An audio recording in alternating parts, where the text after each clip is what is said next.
last one on Monday. Always fun. Probably won't take that long. I'm known to do really short talks, but I actually might have a little longer one today. Hi, I'm Peter. On Twitter, GitHub, and all the socials, it's either P. Berkenbosch or just my full name. Always DMs are open. So I'm from the Netherlands. This is how the Netherlands looks when we've got tulip season. It's pretty awesome. And this is a picture taken the day that I left. This is actually my little village of Oosterwolde in the north of the Netherlands. And I'm really excited to be here in Salt Lake City, and one of the targets that we are definitely going to hit on Thursday, at least. That's the plan. Cody, Alex, I love to fly fish. That's one of my favorite hobbies, and apparently we can do that really well here. So more on that on a different day. So less known features, an adventure. This might be boring.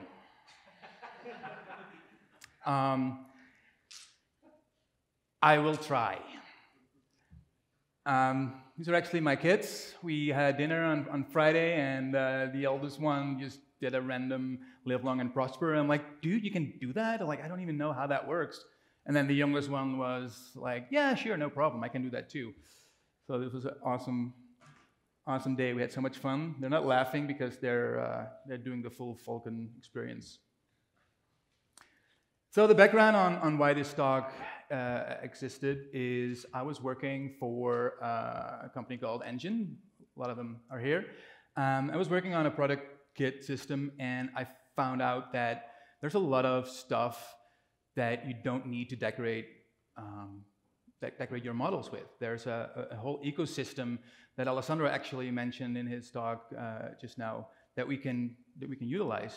That's already there. That's not being used that much. So let's dive in. Using Rails 2.5 and the latest release of Solidus, I know there's some changes in master that I didn't incorporate right now. Just say that. So it's the preference system.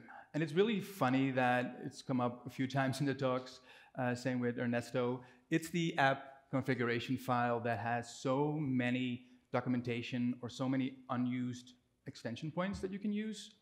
Apparently we changed it a lot, and it's a little bit complex, but it's in that semi-safe zone.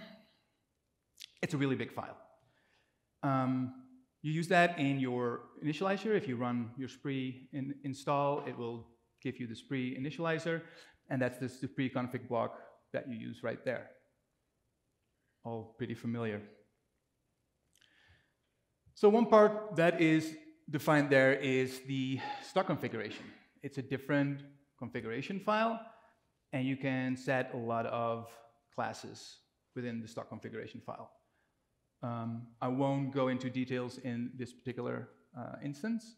Just wanted to make sure that this one was presented too. Events, Alessandro mentioned that one too. It's in this version. You can hook into that. It has its own configuration class, and it's pretty easy to understand. The thing that I also won't cover is the environmental config. It's a really big block of code that registers the promotions, calculators, promotion actions, all of those things. Oh yeah, and to not make it boring, I'll just jump in stuff like this now and then. So the core of the presentation is about class extension points. And it's funny that Alessandro mentioned that too, in how to do that on extensions as well. This is really powerful. So again, the app configuration file, every class name attribute in that file you can extend.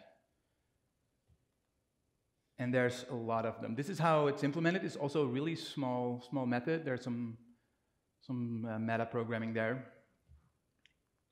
And there's like more than 23 extension points. There's like actually 23 class name extensions, and then we've got the different stock configuration, the events configuration. But I will go through the majority of the extension points in that file. A few of them will have examples, the first few 3, and I will just go through a lot of the options that are there. So the first one that is defined there is the searcher class.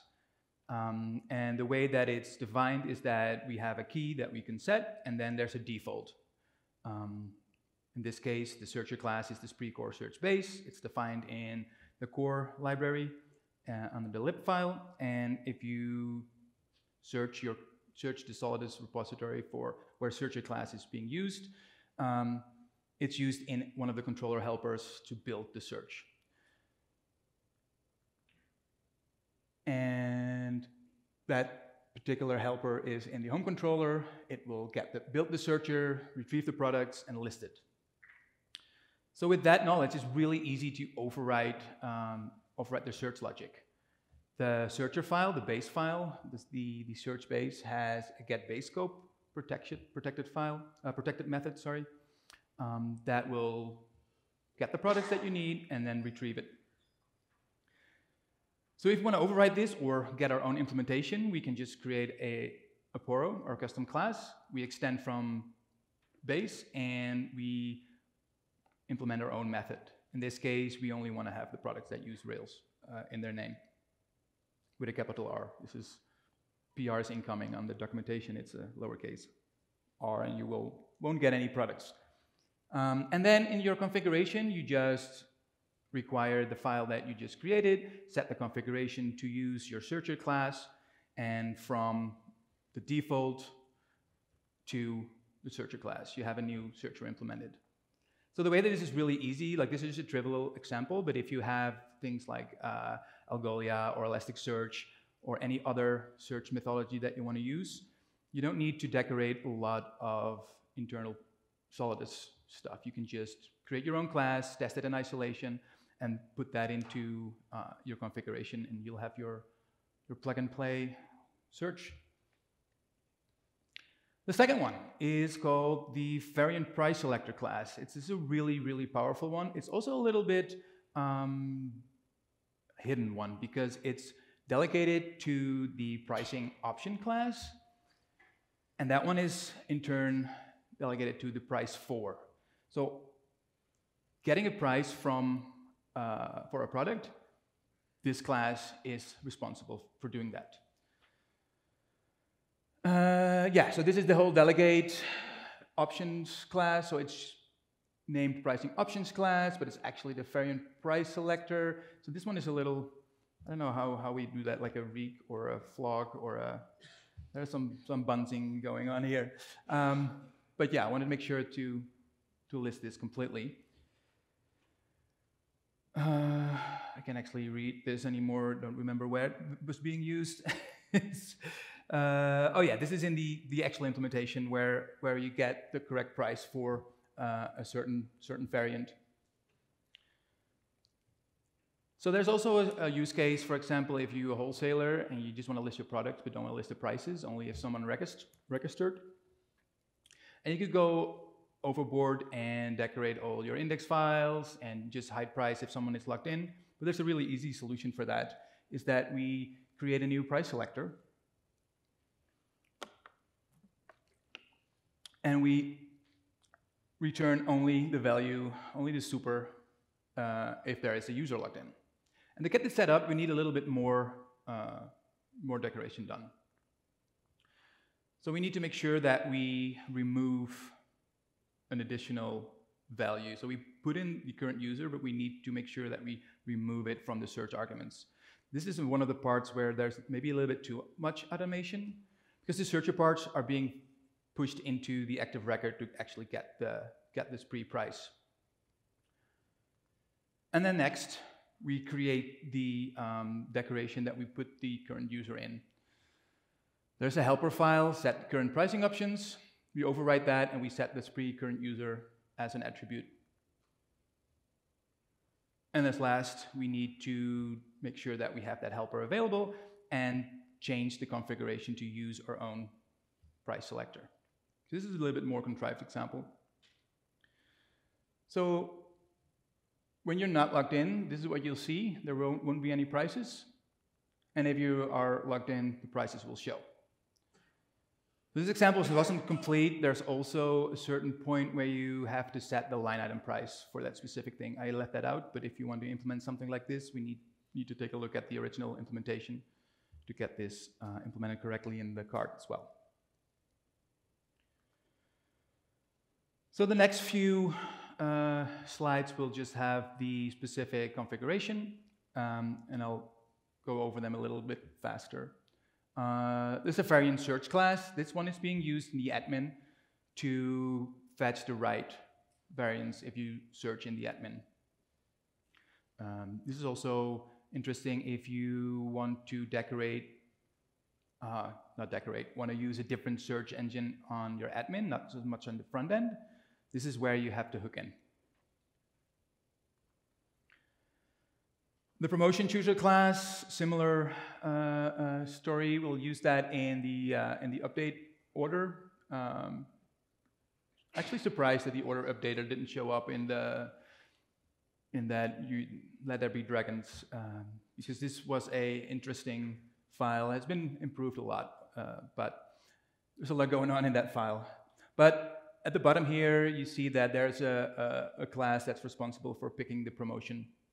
In this case, it will get the promotion that has the biggest return for the customer. But you can override that by just implementing your own configuration. And just to spice things up and not be too boring.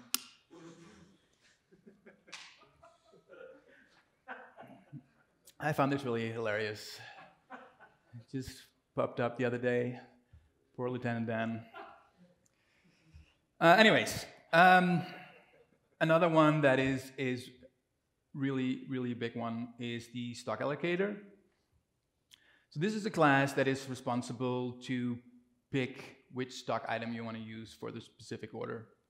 And it's set, the default is the one that is on hand. And it's used in the simple coordinator. And once you start searching for code in Solidus about stock, that is kind of a rabbit hole that I won't go into today. Could be a whole presentation of the coordinator and the estimator and all of those things. But you could go search for that, and yeah, it's another important thing. I come back to that in one of the latest slides. A lot of these are really well tested. So if you're searching for documentation on how to implement one of your own, take a look at the spec files. It will define the right contract to implement, and it's really easy to do so. Yeah, another shipping one. This one does the shipping rate sorting on the lowest amount that you want to pay for shipping. And it's on the estimator, one of those other stock classes. We also have a shipping rate selector class. That is also, did I just do two at the same time, actually? No, it's also in the estimator, sorry, and it's being used by the other part. Yeah, there's it, there it is. I will go through this a little bit faster. The shipping rate tax collector class. So there's a lot of places where you can hook your own custom classes in.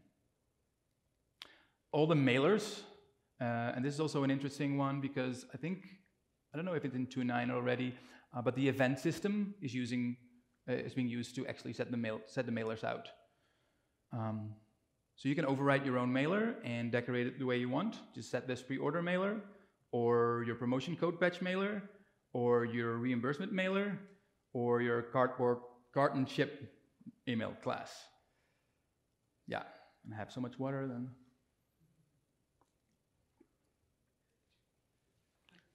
Also, time zones don't help. Yeah, this one's really funny. The order merger class. So this is a class that's responsible for, let's say you have a guest checkout, as a guest user, you're logged in, you're on your own computer, you made an order, and then you log in. You basically have two orders that needs to be merged. You can have your own logic for that too. There are 23 of these, yeah. A default payment builder. We have a wallet system. That's also something that we might need to document a little bit further. This is responsible for setting up your default payment class if you want to check out. Payment canceller. And this one is a little bit different because all the other classes or all the other configurations are just class names. And this one is an instance. So in the app configuration, it's not really set up as a class hook, but it's the same. You can use it on in the same way. So to override this, you can just set that file to something that has the same contract. You have to create the instance with a default value.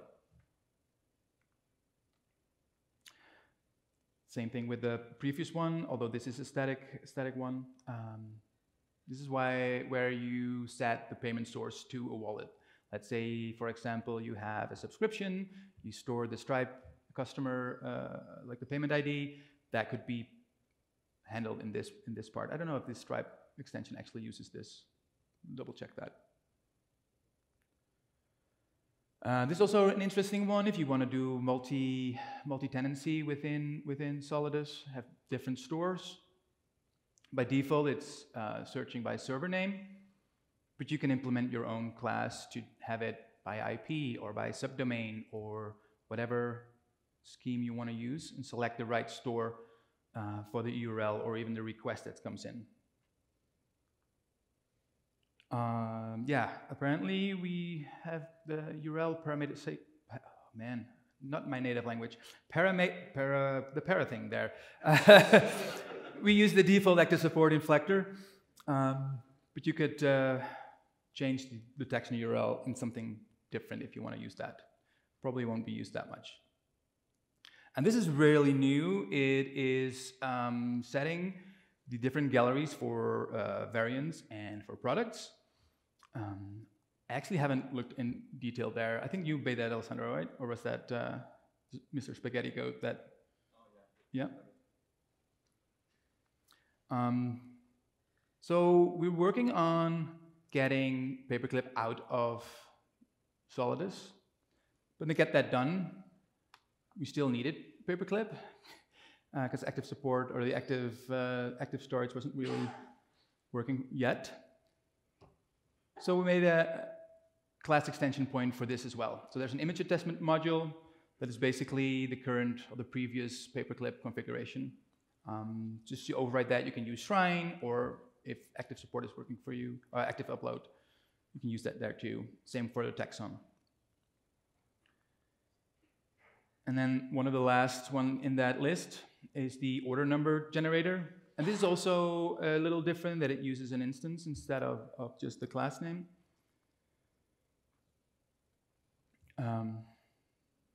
That's there. And this is how it's being used. It's just generate the right code. So for this one too, if you want to take a look at how to actually make it yourself, open up the spec file and take a look at what is the interface, what's being called, and use that to find your documentation.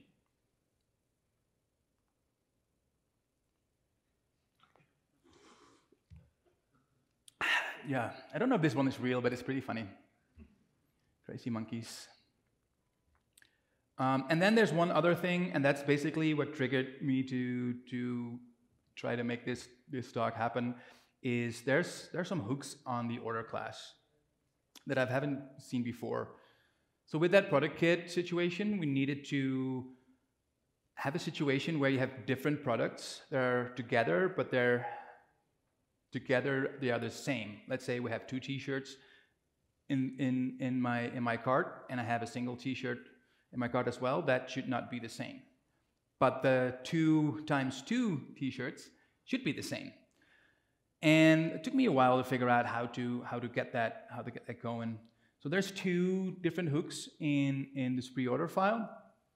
There's an update hook that you can pass. It's just the class name, and every time the order update is triggered, your hook is being triggered too. Be careful there because orders are being updated a lot. So it's a dangerous one. So the one that we want to take a look at is the item comparison hook. So it's being used also in the order on the moment there is a new line item to see if we want to update the quantity or add a new line item to the cart. This particular method is being called. So what it does, it will just call all the comparison hooks, and if they're true, it's the same. It's the same line item. So for example, if you have a customized line item, yeah, I didn't copy paste the code that I did for you guys, so no. So I did some contrived samples. This is actually from the documentation part. You register your comparison hook, and you implement it like that. For example, there's an options being passed. Let's say we have a product customization. You upload an image for a t-shirt, for example. And if I order 2 t-shirts with the same customization, that should be the same line item. It should not be two different line items. So this specific one will make sure that if my customization is the same, I will have quantity 2, not 2 time line items with quantity 1. For example, and this is from that extension, you have the different products, and they totally know if something is the same or it's not. Yeah, when even, like I said, I'm known to go really fast.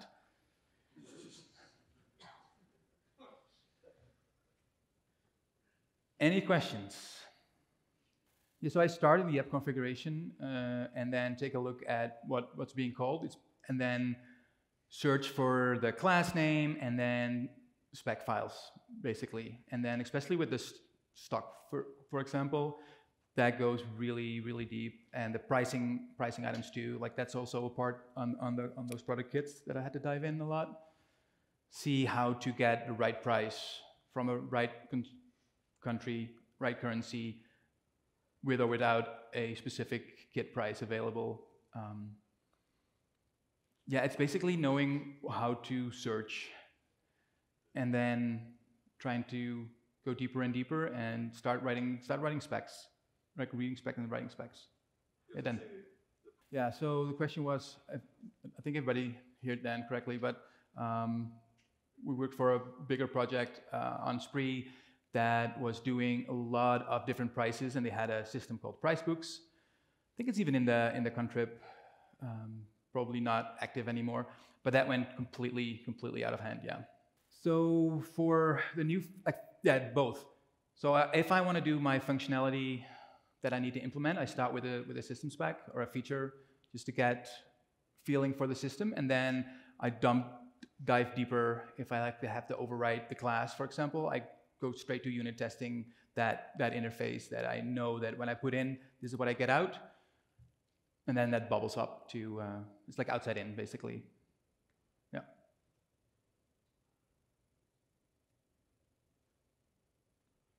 Great. Thanks.